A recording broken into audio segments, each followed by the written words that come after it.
Supreme court के जज justice Mohammad Ali मजहर का 20 सफ़ात पर मुश्तमिल नोट जारी। कहते हैं कवानीन के आईनी होने या ना होने का जायजा सिर्फ आईनी बेंच ले सकता है। 26वीं तरमीम को पार्लियामेंट या सुप्रीम कोर्ट का फैसला ही खत्म कर सकता है। 26वीं तरमीम इस वक्त आइन का हिस्सा है। इस तरमीम पर आंखें और कान बंद नहीं कर सकते। आईनी बेंच ने दुरुस्त 2 रुकनी बेंच के हुक्मनामे वापस लिए। किसी रेगुलर बेंच को वो नहीं करना चाहिए था जो इख्तियार मौजूदा आइन से उसे नहीं देता। सुप्रीम कोर्ट में 8 जजेस की तैनाती का मामला। Member judicial commission senator Ali Zafar का चीफ जस्टिस पाकिस्तान को खत। अली जफर ने पीर का इजलास मौखर करने की दरख्वास्त कर दी।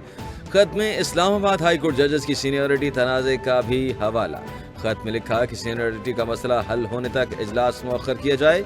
जजेस के तबादले से तासुर है कि बानी पीटीआई और बुशरा बीबी की अपीलों का बंदोबस्त किया गया है। इजलास करना है तो नए जजेस को ज़ेरे गौर न लाया जाए।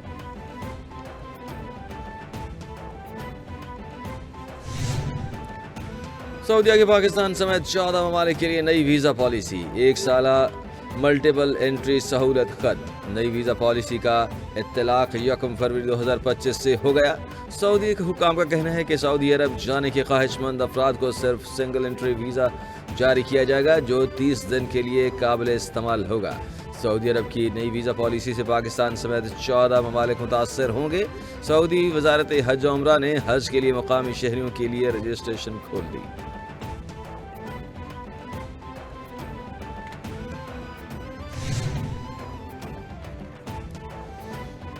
नेतन्याहू की अनोखी मंतक। सऊदी अरब को अपनी सरजमीन पर फ़लस्तीनी रियासत के क़याम का मशवरा। नेतन्याहू ने कहा कि फ़लस्तीनी रियासत का क़याम इसराइल की सलामती के लिए ख़तरा है। सऊदी फ़लस्तीनी रियासत अपने मुल्क में बना सकते हैं। सऊदी अरब ने नेतन्याहू की फ़लस्तीनी रियासत कायम करने का बयान को मुस्तरद कर दिया। मिस्र ने इसराइली वज़ीर आज़म के बयान को सऊदी अरब की खुद मुख्तारी के खिलाफ वर्जी करार दे दिया। कहा सऊदी अरब की सलामती मिस्र की रेड लाइन है।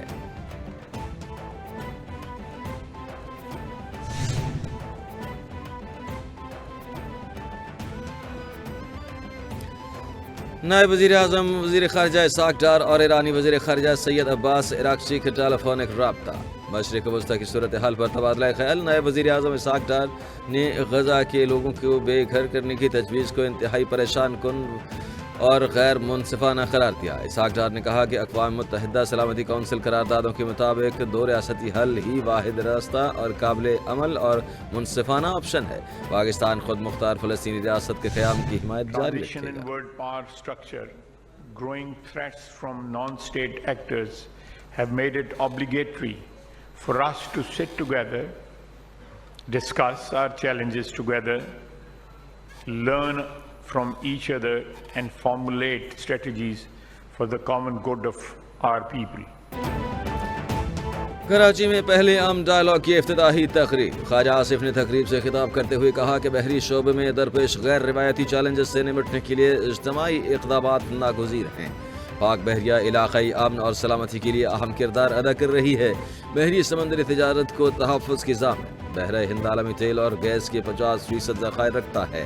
दुनिया बड़ी माशी तब्दीलियों से गुजर रही है। तजारती टैरिफ एक बहुत बड़ा चैलेंज है।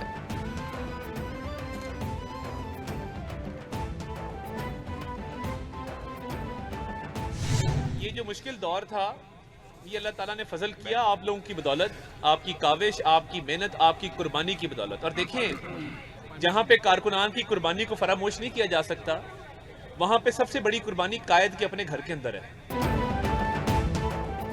वफाकी वज़ीर इत्तलात अता तारड़ ने कहा कि पीटीआई का यौम स्याह बुरी तरह नाकाम हो गया। यौम स्याह पर एक आदमी बाहर नहीं निकल सका। पिछले दौर में हमने मुश्किलात देखी, अदालतों में पेश हुए। रहनुमाओं को अदालतों में पेश करने पर मीडिया से बात नहीं करने दी जाती थी।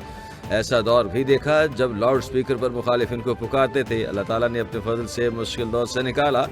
कारकुन पार्टी को अपना खून पसीना देते हैं।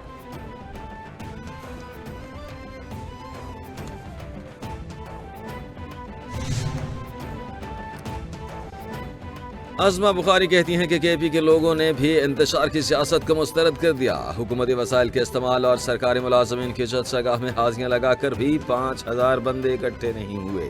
जुनैद अकबर पहले इम्तिहान में ही नाकाम। अली अमीन गंडापुर ने भी मामूल की तरह लच्चरपन से बानी को खुश करने की नाकाम कोशिश की। उनके लोगों ने बानी के आगे नंबर टांगने के लिए फरमाइशी गिरफ्तारियां भी दी। नून लीग का विजन सिर्फ पाकिस्तान की तरक्की है।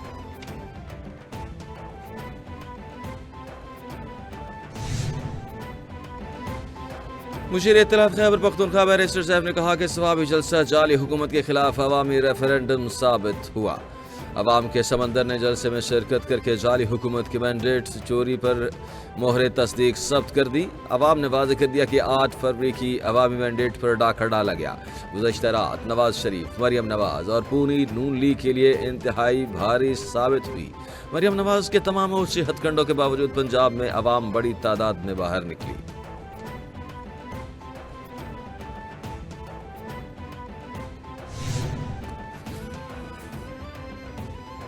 बानी पीटीआई की कॉल पर एहतजाज। एमएनए अहमद चट्टा समेत 19 नामजद और 30 नामालूम कारकुनान के खिलाफ मुकदमा दर्ज। एफआईआर मतन के मुताबिक अहमद चट्टा और साथियों ने पुलिस मुलाजमीन की वर्दियां फाड़ी। सदर पीटीआई सेंट्रल पंजाब अहमद चट्टा की गिरफ्तारी के लिए पुलिस के घर पर छापा।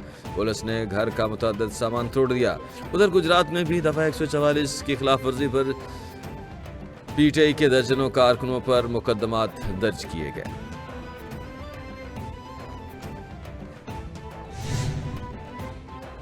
पंजाब धीरानी प्रोग्राम के तहत 1500 इज्तिमाई शादियों का मरहला मुकम्मल। दूसरा मरहला शुरू। मजीद 1500 शादियों के लिए दरखास्तों की वसूली का आगाज़। पंजाब में धीरानी प्रोग्राम के लिए दरखास्तें ऑनलाइन पोर्टल पर घर बैठे जमा कराई जा सकती हैं। इज्तिमाई शादियों की तकरीब में दुल्हा दुल्हन उनके करीबी अजीज़ व अकारब के लिए खाना हुकूमत पंजाब की तरफ से दिया जाएगा। वज़ीर आला पंजाब मरियम नवाज ने कहा कि हर बेटी से मोहब्बत है। घर बसाने पर दिली खुशी हुई।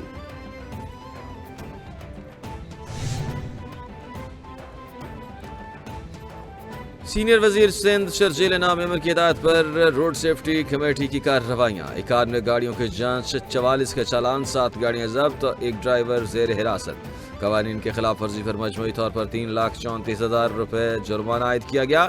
शर्जील इनाम अमर ने कहा कि ट्रैफिक कवानीन के नफाज को मजीद सख्त किया जा रहा है। सड़कों पर बद इंतजामी और गैर कानूनी गाड़ियों को बर्दाश्त नहीं किया जाएगा। अवाम की हिफाजत हमारी अव्वलीन तरजीह है।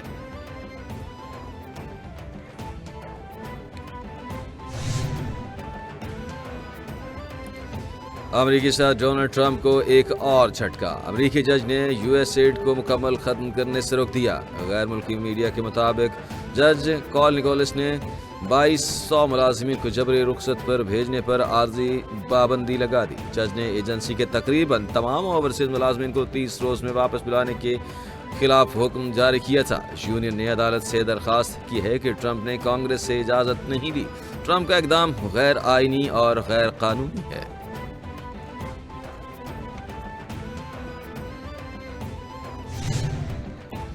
इसराइल ने 3 कैदियों की रिहाई के बदले 183 फलस्तीनियों को आज़ाद का परवाना थमा दिया। गैर मुल्की मीडिया के मुताबिक 7 फलस्तीनियों को इब्तदाई तिब्बी इमदाद के लिए अस्पताल मुंतकिल कर दिया गया। फलस्तीन के मज़ाहमती तंजीम हमास ने 3 इसराइली कैदियों को दीर अल बलाह से रिहा किया। इसराइल ने भी जेलों में कैद 183 फलस्तीनी कैदियों को रिहा कर दिया। अब तक हमास की जानिब से 21 इसराइली जरकमाली रिहा किए जा चुके। बदले में इसराइल ने 566 फलस्तीनी कैदियों को रिहा किया।